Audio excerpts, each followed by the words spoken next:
Hello everyone, I'm Junda from App Annie, and I'm really happy to be here to share with you our company and all the industry insights that we see. So actually, I've been at App Annie for more than 1 year.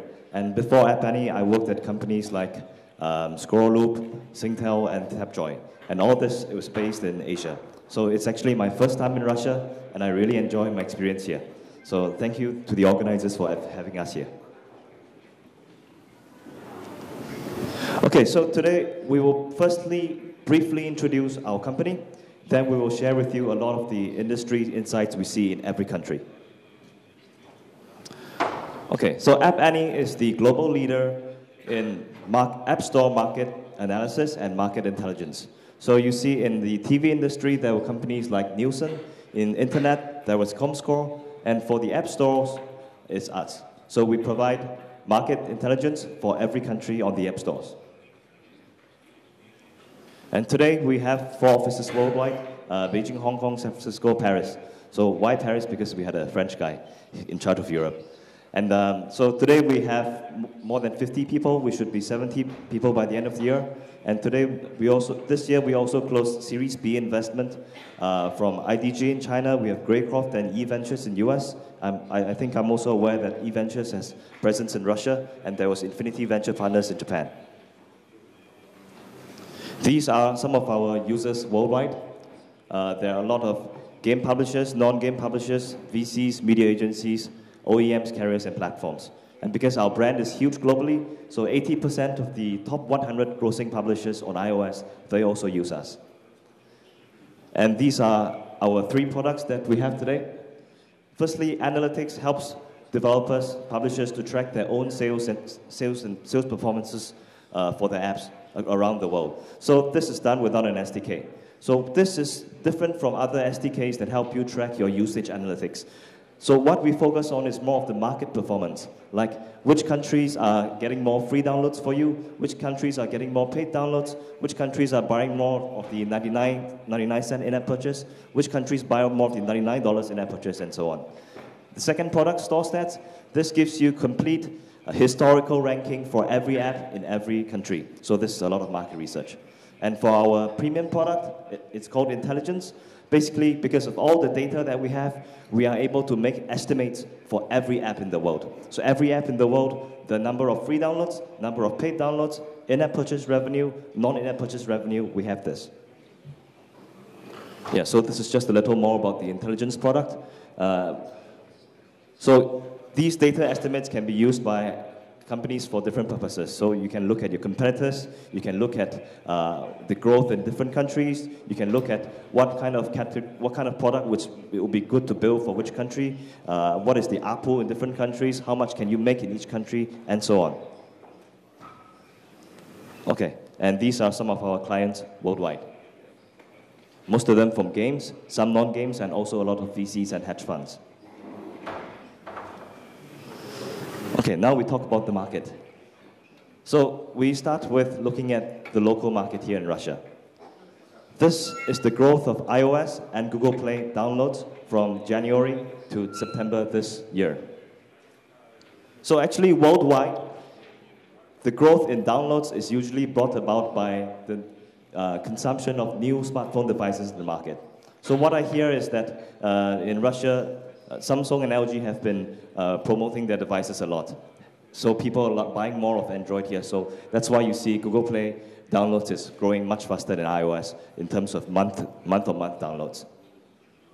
And more surprisingly, if you were to look at revenues, Google Play revenue is much higher than iOS in Russia.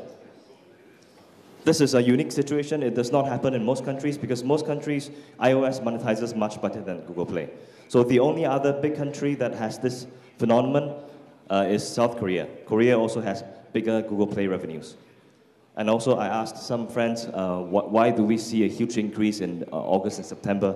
So some people said that it's because of the like LG and Samsung devices. Some people said it's the August and September dead month effect. And also I think a lot of game publishers are starting to make a lot of money here. Okay, and I talked to Russian publishers. A lot of them tell me they don't really care about the local market. They want to see the global market. So how big is the global market? It's huge because Russia here is just, if you look at iOS downloads and revenue, it is just 2% of the whole world. And US is the biggest for both downloads and revenues. Okay, and just to clarify one fact, all this data, all this analysis that we are sharing here is based on our market intelligence. And market intelligence is built using estimates of every single app. So we added up all the apps' revenues in all the countries, and this is the breakdown. And if you were to look at Google Play, US is still the biggest, but actually, if you look at Asia Pacific, it's much bigger than the US. And for Google Play downloads, Russia's market share is much bigger. It's 4%. Okay, so now we look at which companies in Russia have gone global. So on the left side, you see, this is based on third quarter this year. Top 10 Russian publishers by iOS revenue in Russia only. And on the right side, you see top 10 Russian publishers by iOS revenue outside of China. Outside of Russia, which is worldwide revenue minus Russia revenue. So you can see that locally, you see there are a mix of all kinds of publishers, not just games. While on the right side, most of them are games. Another thing is that if you look at Russia revenue, it's 1x. If you look at these companies and their revenue outside of Russia, it's 3.3x. And I think there's much, much more potential to grow because, like I showed previously, Russia's revenue is 2% of the world. And this is ranked by alphabetical order, not revenue. And then next, we look at Google Play. Again, top publishers in Russia and outside of Russia. But this time, you see that the worldwide revenue is 7.6 times their local revenue. So Russian publishers, I think they are doing better on Google Play globally.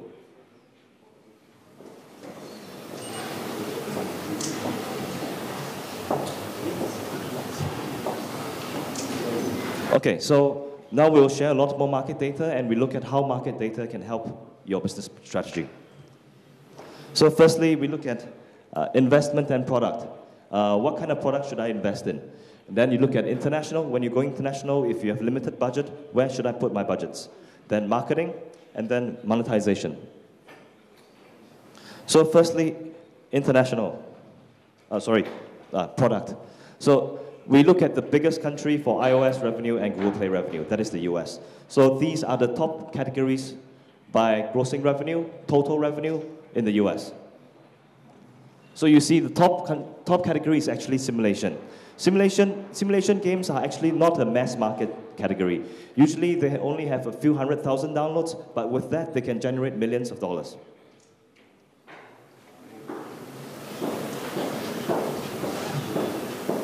But on Google Play, arcade is a mass market category and it's performing the best in US. And then this is deeper look. This is revenue per download in the US. So we take total grossing revenue divided by total number of downloads. So you see casino games and card games have the highest revenue per download, which is similar to ARPU in the US. And you see that Google Play is around 50% to 30% of iOS.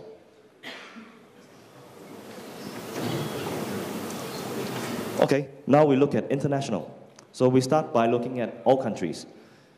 So this is the list of top countries when we add up all the apps, downloads, and revenues. So you can see that Russia is in the top 10 for all 4 charts: iOS downloads, revenues, Google Play downloads, and revenues.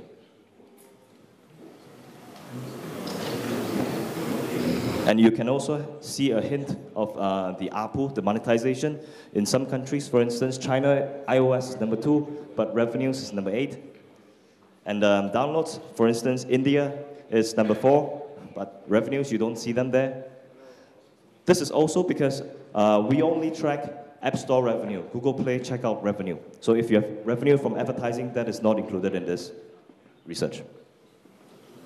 Another thing I can highlight about Google Play is that you see Korea is number 2 for downloads, number 3 for revenues. And Google Play in Korea is only a small player. Google Play in Korea is about 15% market share. The biggest is T-Store. So if you add up all the Korean Android channels, Android markets, Korea is very, very big on Android. Next, we look at which are the highest growth countries for iOS revenue. So first is Brazil, and Japan is already very big and is still growing very fast. And Thailand is a very interesting case study, which I will share more later. And if you look at Google Play, biggest growth is in Korea. And this is just from January to September this year. And part of reason is because recently Google Play, Google Checkout has started to work with local carriers there. So you can actually purchase from Google Play using the carrier SMS. Next, we look at revenue per download for iOS. It's similar to Apple. This is for all categories. So Japan has the highest Apple, around 52 cents. Worldwide average is 21 cents, so which is similar to Russia. China has a very, very low Apple because there's a lot of downloads. This is for the overall category. If we were to look at the games category, the revenue per download is much higher. So Japan, your games category overall can go up to $1.18. And if you were to look deeper into categories like RPG games, card games, the average Apple in Japan could be around $6. So imagine you could buy your CPA for $4 and still make a profit. And then now we look at Google Play. This is Google Play overall. So you see it's again Japan, but the revenue per download is much lower.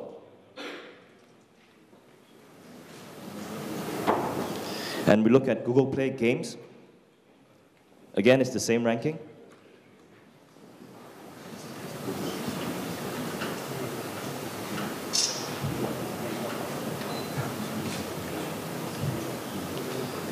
Okay, so now we look at how you can market your app in different countries and how market data can help you. So for instance, now there's in terms of games, iOS games, Android games, card games is a very fast rising trend. So there are a lot of companies in Asia building card games. So besides marketing in Asia, they want to look at where else can they market their app. So if we were to look at how easy it is to market into Western countries, how to compare. So some people might think Canada and Australia, these two are similar countries. But if you were to look at market data, it's actually easier to market in Australia than Canada. And the difference is 1.3 times. But despite being easier to market in Australia for card games, your card games in Australia can bring 3.4 times more revenue than Canada. So this is an example of how market data can help you optimize your spend, get your best return on investment. And if you were to look at globally, which are the countries that you should buy advertising to push your app? So this is a ranking of the number of downloads you need to reach each country's top chart, specifically the top 5 positions. So you see, on Google Play, it is actually harder to push the top 5 compared to the US.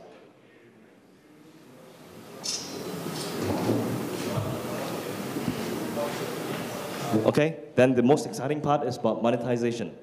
So just now we showed you each country, the total amount of each country and the ranking list. Now we can look at if you were the #1 app in each country, #1 grossing app of the month, how much can you make? So although US is the biggest market, but if you are the #1 app, you actually make more money in Japan, not the US. And very interestingly, okay, despite having a very low ARPU, if you know how to find your users in China, you can also make a lot of money. In fact, more money than Germany, Canada, France, and so on. And also another big surprise, Thailand is at number 9. iOS revenue for the #1 app is at number 9 for Thailand. And if you compare Japan with Korea, it's around 19x difference. So this is for iOS. But if you were to look at Google Play, there's not much outside of the top 3 countries. So again, it's Japan top, and then Korea, and then US is 3rd actually for Google Play #1 app revenue. And if I were to make some comparisons between this one and the previous one, you see UK is at #4. This revenue for the top app in the UK is even less than, it's less than half of what you make in Thailand. So if you're a top app in Thailand, iOS, you make more than 2 times top app in the UK.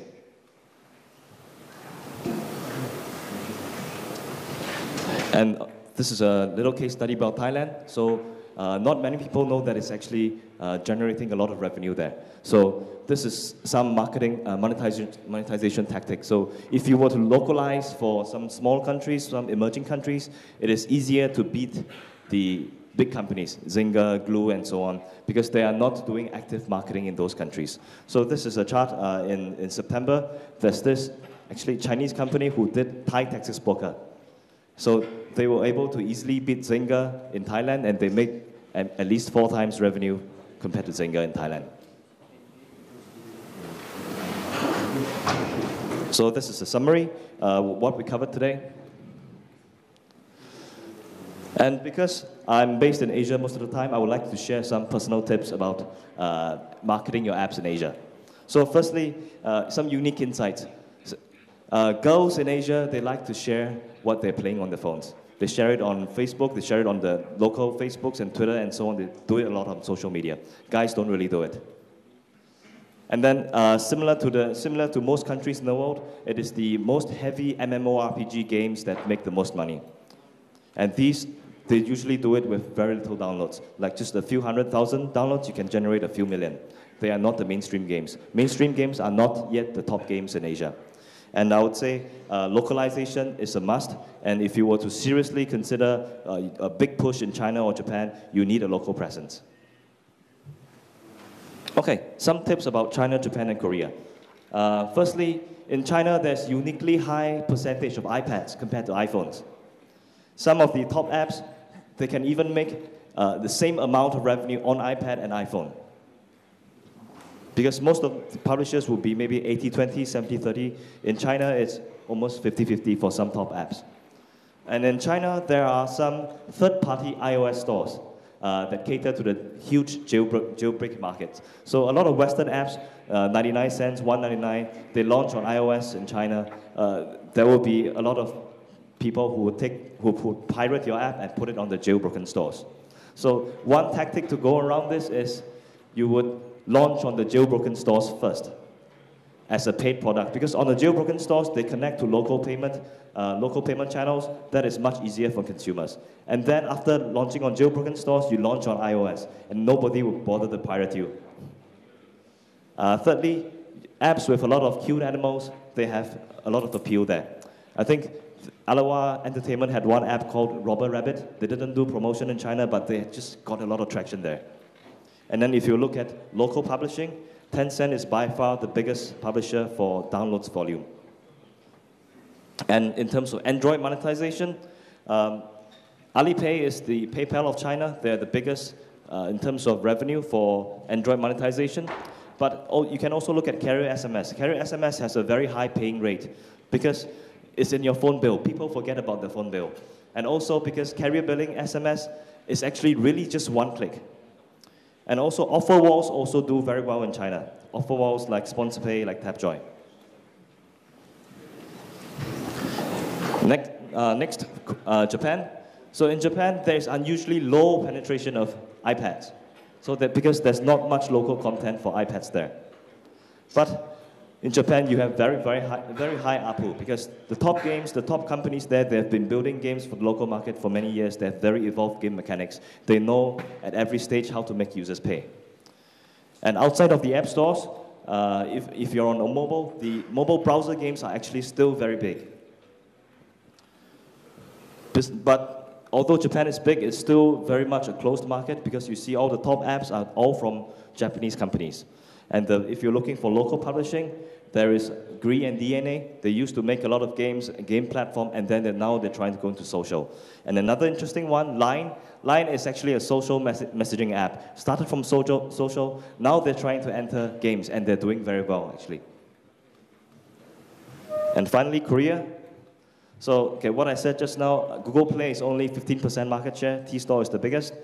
And one very interesting thing that carried on from the PC and online industry. So actually, the government wanted to place some controls, place some limits on how much young adults are spending on games every month. So they gave them a quota. You can only spend this amount of money on the PC and online games industry. And this kind of carried on onto the mobile markets. So some developers, they've seen interesting stuff like during the first 2 days of the month, their revenue spikes because that's when all the young gamers, they have a new quota to spend. So they usually spend on the first 2 days. So if you might want to consider doing a promotion on the first 2 days of every month. And then if you're talking about local channels, KakaoTalk is a huge distribution channel. Again, it's a messaging app, and now they are starting to distribute games as well. If you look at the Korean chart, the top grossing and top free downloads are all from Kakao. Yeah, and that's all I have to share today. I hope that we can help Russian companies make a lot of money globally. Thank you.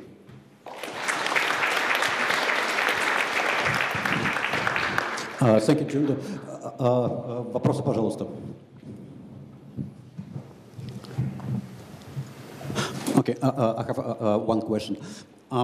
Which markets, well, next year you would consider as the most attractive for developers? I would say if you're doing a very high-end product, a very top-quality product, you should focus on iOS because the payment systems, the consumer habits are the most matured. So you would want to go to countries like US, and if you US is the biggest market, and I would say Asia, China, Japan, Korea are very fast rising.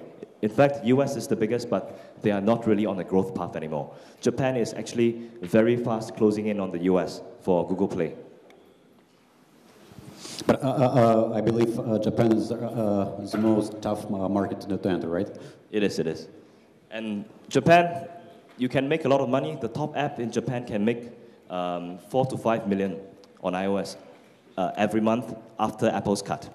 But in Japan, if you look at the top 5 apps, they can make a lot of money, and then you go from 5 to 10, 10 to 15, they drop a lot. So that's the situation in Japan today. So if you can only make a lot of money if you become the biggest app in Japan.